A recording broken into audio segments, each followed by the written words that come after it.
It's been 1 month since Rishi Sunak became Prime Minister of the United Kingdom.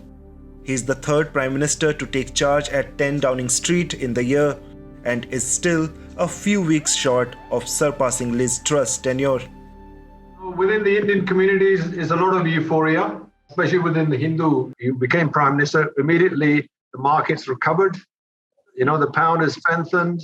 The returns on the yields has gone down, so the government continue with investing in pensions and so on.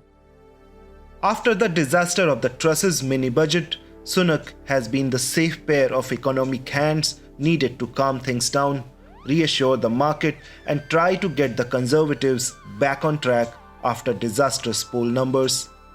But how long can the new Prime Minister keep the country and his party calm and quiet? The biggest fear now is the oncoming election.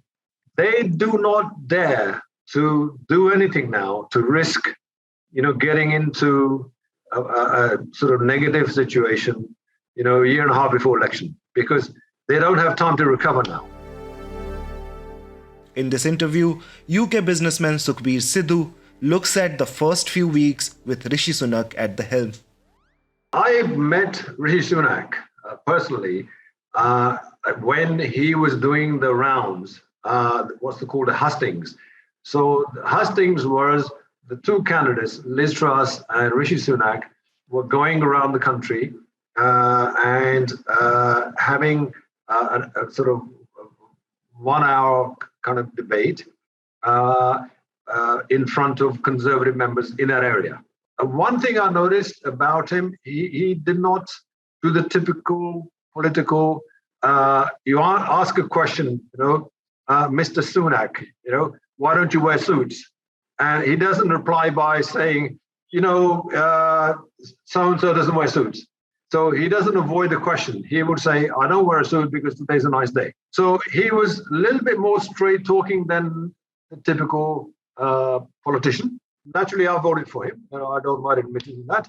I felt that this is a person who, knows the stuff. He's willing to go to this kind of detail to explain it, and it's madness not to vote for him. My son's father-in-law, my son's wife's parents, they're in Southampton, and Mr. Is it Yasbir Sunak was a GP. So, he was a hardworking GP. His wife was a hardworking pharmacist, and Rishi, worked in the shop, in the family pharmacy. And that's what people did. Whether you may call him just a British, he himself calls himself a British Hindu or British Indian, okay? But the instinct isn't lost. He married an Indian lady, okay? His children got Indian names, He goes to a Hindu temple, right? Yeah, and he celebrates. So that to us is somebody who's retaining his Indian heritage. And he is richer than the king. Well, yes, of course, but then why would you blame him for that? Because it's not us to blame, but then the question arises that. Will he be able to understand the issues of the common man of UK? I mean, that's the question. Absolutely. Because you're going to say, listen, you lived in a business family, you went to private schools, you had a great education, worked in the city, now worth, thousands of crores. Why would you even be able to, understand or communicate with a common person? You see, the Labour is still in a mess. People are not really clear about what their policies are. People want to know, so what do you stand for? So they have a bit of a window. Rishi Sunak has a honeymoon period of maybe 3 months. So what do you think are the challenges right now, and what Sunak can do to, face these challenges or to bring UK back on track? I don't think UK is alone, frankly. The whole of the EU is suffering. The pound is weak against the dollar, but not against the euro. Okay, right. And every major currency is weak against the dollar. Okay, the problem, of course, is the UK is an import economy. We import pretty much everything from China, and everything from China is priced in dollars. Okay, Yeah. so when your currency is weak, your imports become expensive. The war in Ukraine has had an impact on not just the gas price, but also grain and fertilizers. This country where there's a welfare state, there's free health, free education, everything's given to you like on a plate. Okay, and it's not appreciated. When it's free, we don't appreciate it. Right. I think Rishi Sunak understands that. And why would you say that? Because being an Indian, there's something which is part of our genetic. Part of our DNA. I think so. Yeah.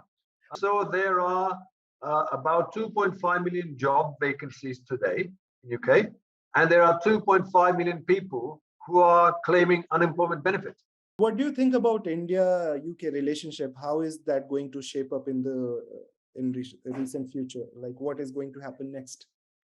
That's very interesting. And I'm very positive that Rishi Sunak would be a great conduit for that.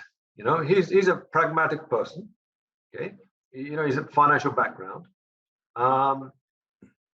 There's no reason why he would not reach out to the Indian government, Mr. Modi, and strengthen the relationship. And that's going to be a good thing for everybody. Strengthening trade and investment, and increasing investment in both countries can only be a good thing.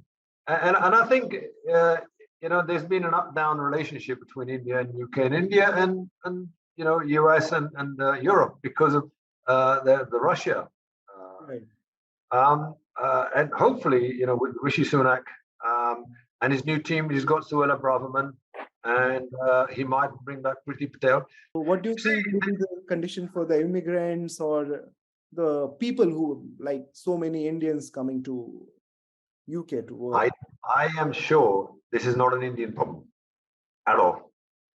But you can't pick and choose. You can't say, I don't want immigration, accept Indians. That is straightforward racialism. Okay?